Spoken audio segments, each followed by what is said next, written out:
Welcome. This is chapter 150 of The Flower of Freedom. It's the first book in a trilogy that I'm sharing with you. All rights to both the books and presentation are reserved. We welcome you in. We invite you to have a seat in the chair that we provide on the image, or we're flexible. You're welcome to sit anywhere you're comfortable, because we're hoping to give you a few minutes of respite in your busy day. We're hoping to fill your cup with about 8 minutes from us.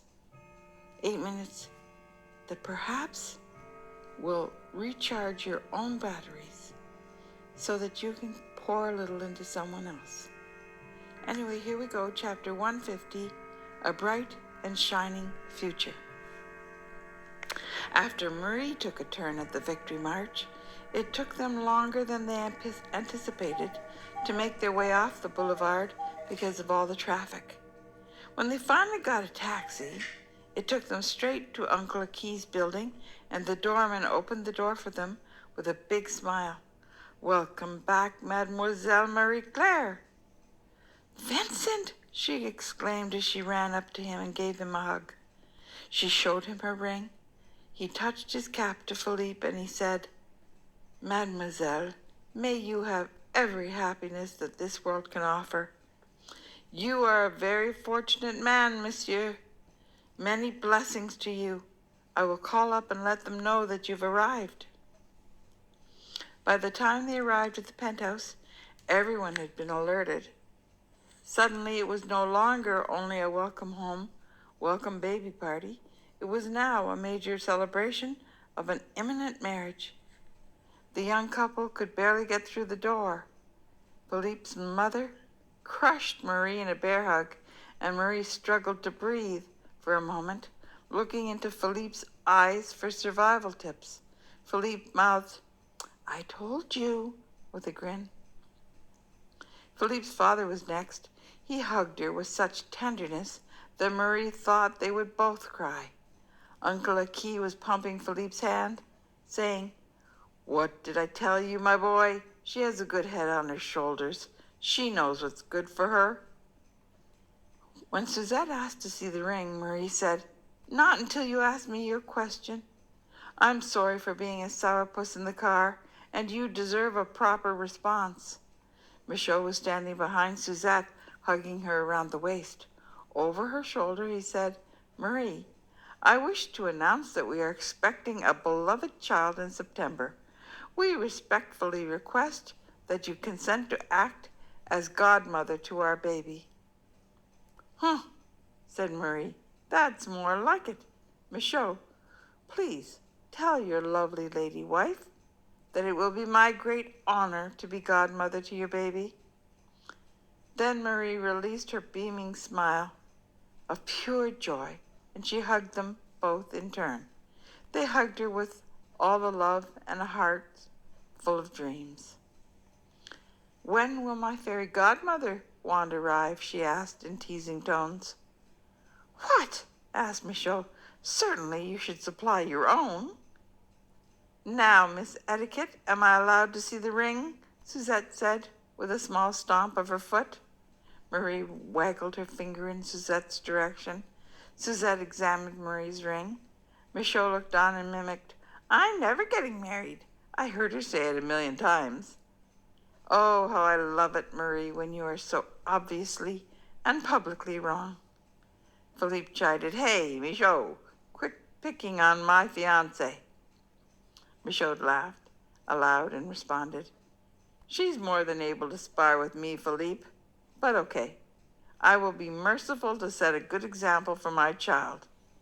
That made Suzette laugh. Philippe's father came to join the little group when he saw Marie showing her engagement ring. He said, "It was my mother's ring. I never remember seeing her without it. She loved my father, and she loved me, and she loved Philippe. I'm so glad it's yours now, Marie. I'm proud of my son, and I'm proud of you as well." Marie went over and kissed his cheek. "I'll take good care of the ring and your son," she told him. Marie knew that she was going to love her husband's father. Then, thinking of fathers, She took Philippe's hand and said, "We have to tell my family. They'll be so shocked." "Maybe not as surprised as you think," he responded, and then they ran off to Uncle Aki's study. They dialed the phone, and Carr answered with the line their mother always made them rehearse. "Hello, you've reached the Saint Laurent home. Who would you like to speak with?" Marie replied, "Hi, Carr, it's Marie. Could I please speak with Mama? But Carr, don't go anywhere, because after I talk to Mama and Papa, Philippe wants to tell you something." She heard the phone clunk down, and then she heard him yelling, "Mama, hurry up! Marie wants to talk to you. But when you're done, Philippe wants to talk to me." In just a moment, Colette answered.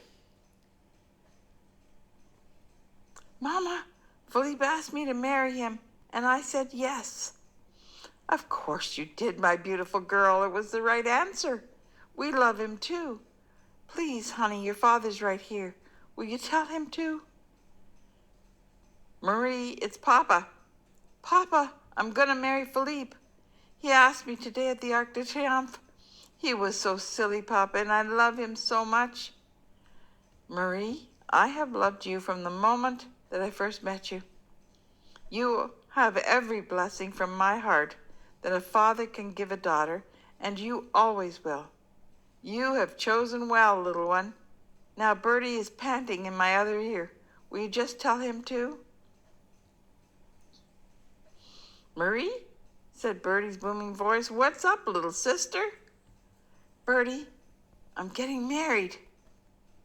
If it's anyone other than Philippe, you're fired, little sister." "It's Philippe. Want to talk to him?